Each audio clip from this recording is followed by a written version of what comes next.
How's it going, everyone? My name is Darren Keim. It is April 9th, 2020.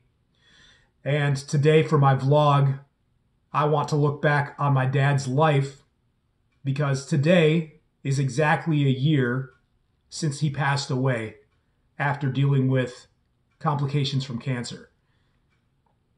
Needless to say, I miss him, but this is a tribute to him. So I want to talk about some of the things that when he was alive that he taught me that I'm still taking with myself and using and applying in my life today.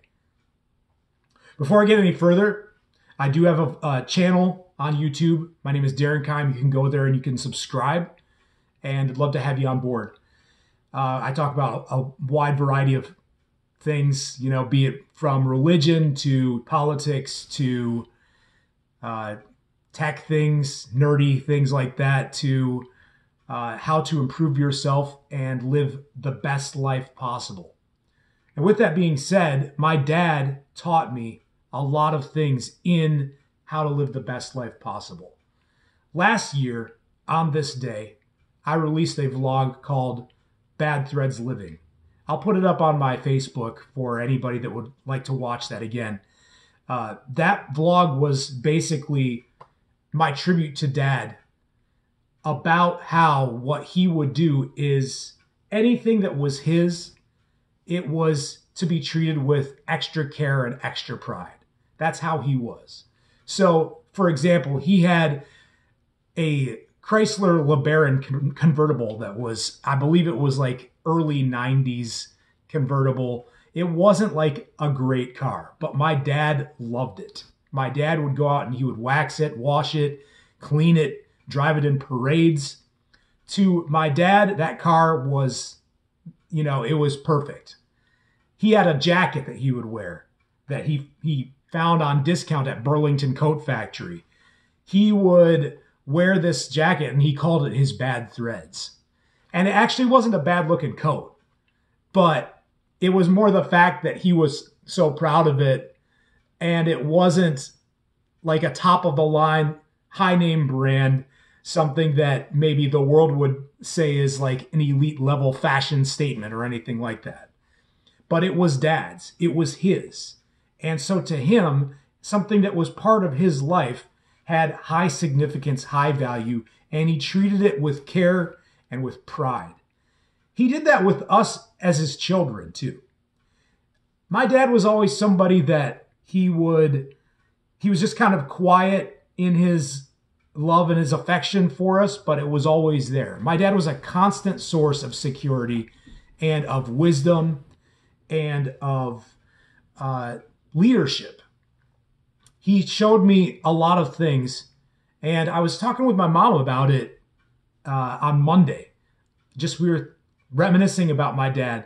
One of the things that my mom brought up was how Dad would take her out to his garden. He used to do gardening. He'd bring her out to the garden and he'd say, "Joyce, look at this, look at this." And she'd look and she'd try to find what he's talking about. And he would point it out. It would be a flower that would be sprouting up in the middle of a bunch of weeds. And she wouldn't have even noticed it if he hadn't pointed it out.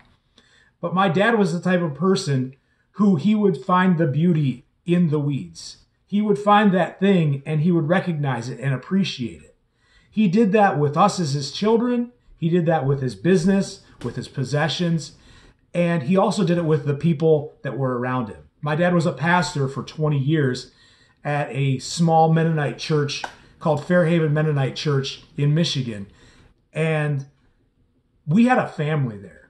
Mom and I were talking about it, about how special the group of people that were there, largely because of the way that I feel like my dad brought them in and made them feel like part of the community, even though they didn't have a community of their own anywhere else. A lot of the people that came to my church were people that weren't necessarily the elite of society by any means. These were people that they were day-to-day, everyday type of people. They didn't have much, but they were special and they were unique. And my mom and dad did a great job at including them and making them feel like part of the family. And they were part of our family. Growing up, I just remember going to campouts with a lot of these families and their children, and I was of their children's age. When we were there, it wasn't weird at all. But then when I got older and started going to other churches and stuff, I almost noticed that there was a almost like a status requirement to I don't know, get recognized or have respect in the church. That's not how it was at Fairhaven.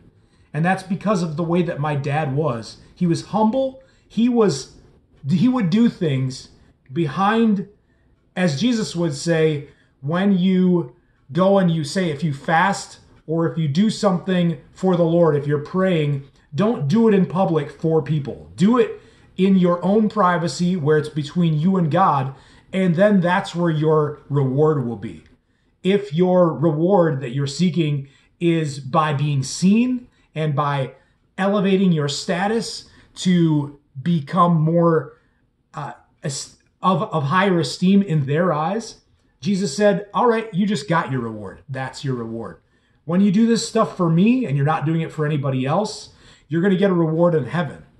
And my dad was the type of person, he was proud to talk to people that it didn't matter if anybody else saw that he was doing it. It didn't matter that the people that he was talking to weren't people that were going to elevate his status and gain him acclaim in the community or anything like that. If anything, a lot of the people that my dad would talk to and the people that he would counsel for his job were people that if he were to be standing next to them, maybe the high and mighty, the elite of Huron County, Michigan, would look at that and they would have grounds to scoff at my dad's company. My dad never saw it that way. My dad didn't care if it would elevate or decline his status in the eyes of other people. He was all about loving people and doing it because it brought him joy to have them in his life.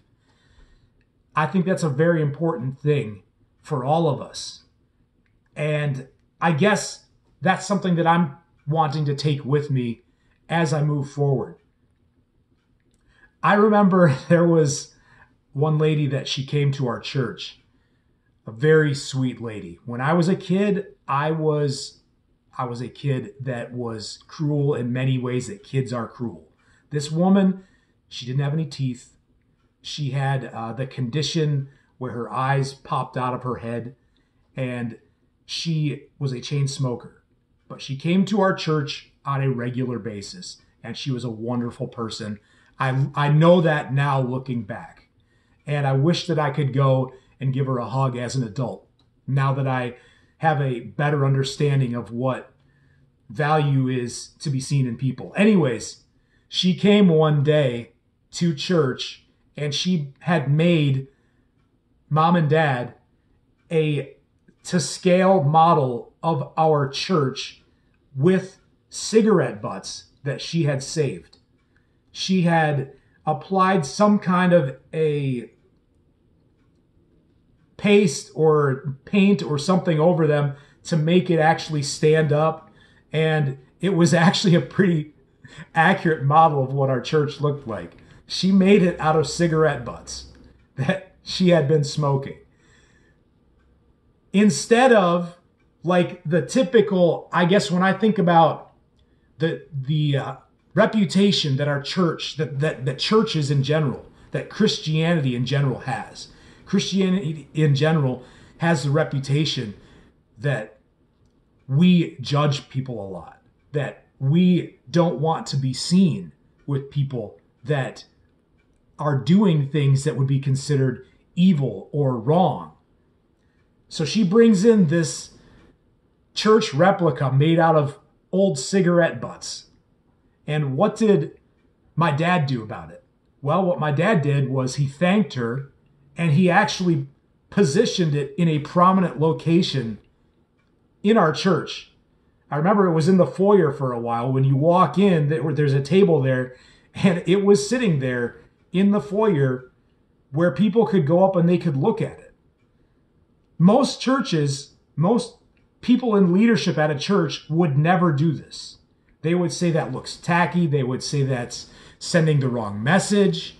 They would be ashamed to have received a gift like that. My mom and I, we were talking about it, how the difference between what you might expect to see at church, or the way that the politics of it, versus how Fairhaven was. And it's kind of in line with what Jesus talked about, again, when he was talking about, there was a situation where he was hanging out with his disciples, and there were some other, I believe, noteworthy people of their faith. There were some rabbis and Pharisees and some higher up people that had more power within the church.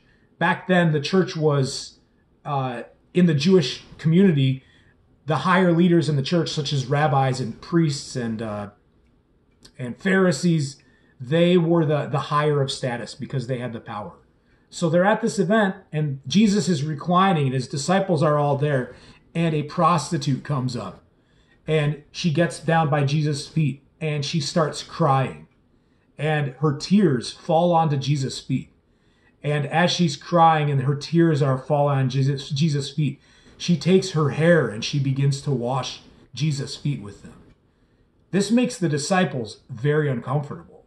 They actually say something to Jesus about it. They're like, Jesus, why are you letting this woman do this? Shouldn't she leave?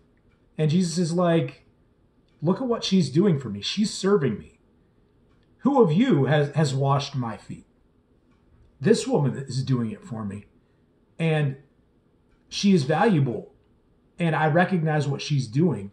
And it was just a powerful moment where we see Jesus honoring a woman who has a lowly position, obviously one that everyone looks down upon. She's a prostitute. So the world looks at her, especially in the religious community, as basically filth. She shouldn't be there. Think about what this woman, in her own perspective, what she is feeling like. She's going to somebody who is recognized as holy, as somebody that has answers for how to live a life before God the way that you're supposed to live it. And she's a prostitute. So she goes there and she's at his feet. Imagine what she had been feeling. Maybe she was scared. Maybe she was like, I know I need something in my life right now. I know that I need to do better, but this is who I am. And so she gets to the feet of Jesus, and all that she can think to do is to cry. And she's crying and her tears are falling down. She's probably ashamed. She's probably embarrassed. This is what my life is. And here I am sitting at the feet of this guy who's really famous right now in the religious circles. He's controversial, but he's really well known, and crowds follow him everywhere. There she is, and all that she can do is cry out of maybe shame, out of guilt. Or maybe it's that she sees that Jesus isn't pushing her away. Maybe she's there and she's crying because she recognizes that this guy named Jesus is not pushing her away, but in a sense embracing her and keeping her and allowing her to be welcome. Letting her know that she has value, that she is important, and that he loves her regardless of what she has done with her life. So maybe she's there out of gratitude, and she's just saying, Jesus, I'm not worthy to be here right now, and yet you're still loving me. I don't know what the reason is inside of her mind, but we do know that Jesus accepted her as she was and was, in a sense, proud to have her at his feet, washing his feet with her tears. This is something that, looking back, this is how my dad was.